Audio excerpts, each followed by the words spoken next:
Hey guys, this is me and Mike here making a tutorial on lanyard handles that I created.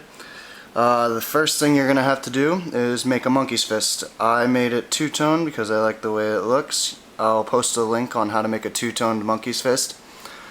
Next step, once you are done with that, you're going to make what's called a diamond knot. This part right here, now this is just basically a stopper that keeps the monkey's fist from unraveling or getting loose.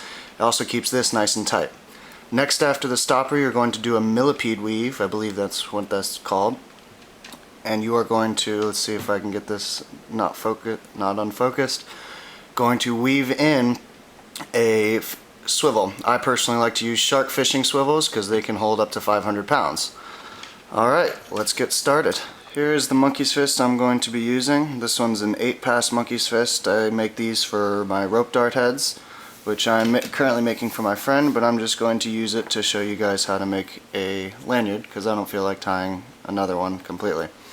Alright, first thing we talked about was the diamond knot that's going to pinch these together. Pictured here, it's going to pinch them together. Now the only difference here is I have a single colored monkey's fist as opposed to a double colored monkey's fist. As you can see, two different colors are coming out into the diamond knot. Here it's just going to be the same colors. Now I will show you how to make this one by posting a link to how I learned how to do it. Alright, first things first. You're going to fish your two fingers in here like that. Pull this one over here, get it out of your way. Now, take this bottom string, turn it in, and make a loop. Notice I have it underneath. Now you're going to take your other string, pardon the length, pardon the little rodent dog too. Alright, if I can just find the end. There it is. So, going to take this one, go underneath this string,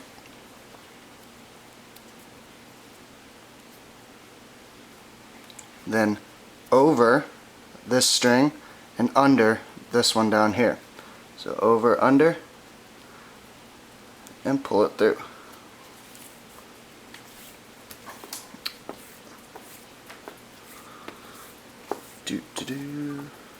Alright, now let's pretty this up so you guys can see it. Now if you can see that, what I've created is kind of a figure 8 with this diamond in between. Now the next and last step for this knot is, let me move this over here, get that out of the way. Let's start with this top one right here. We're going to go counterclockwise around. I'll zoom in for you guys. Oh, nope, guess I can't. There's a shitty camera. Alright, so we're going to go around, past this one, underneath it, and through the center.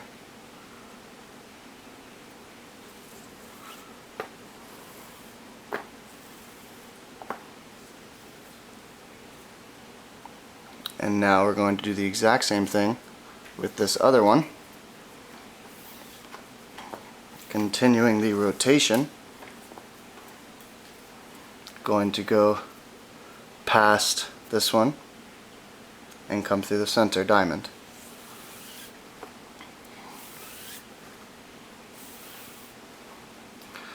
Now in case you can't really see that, I'll post a link to a better video on how to create this diamond knot as well when I post this one. Pull it tight and that's what you get, this pretty little diamond knot. Now what I'm going to do next is I'm going to tighten it and move it all the way down here so that this is nice and taut and doesn't come undone. And then we will pick up from there. Alright guys, as you can see I tightened it down, made it as tight as I possibly could so no loose ends come out. Alright, the last step, I don't have a swivel handy, so I'm just going to use the split ring as a pseudo swivel. So basically you thread your swivel one of the ends through so that another end will stick out. Take these two ends and now what you're going to do is you're going to start tying a millipede knot down. You want to make sure that it's at a comfortable length for your specifications. That's about right for me. And one thing I would suggest, since you're probably going to be making two, is when you pick the right length, measure it with a ruler so you can have an exact length to do the other one, because sometimes your hands can be two different sizes, or you can just grip differently in each one, and personally I like them to be symmetrical. So, the millipede knot. Now, a lot of you probably know this from making hemp bracelets and whatnot, so this should be pretty straightforward. First thing you're going to do is you're going to put one over, the other one is going to tuck through over that one and back. So you're basically tying an overhand knot with two strands in the middle, which looks like that. Pull it nice and tight. Make sure it stays the proper length, which mine did not, so let me adjust it back. Oops. Alright, don't really care what kind of length this one stays at. Alright, now you see that? That's the very beginning. So, now, the first one I took, I put it over it. So now I'm going to go behind it and bring this one in front. Now it's this alternating pattern that maintains the flatness of the millipede weave. You're going to keep creating these zigzagging V's back and forth. So now, since I put this one behind, I'm going to go back in front again. And you just repeat all the way down. Back and forth. Back and forth. See, now I'm going behind again.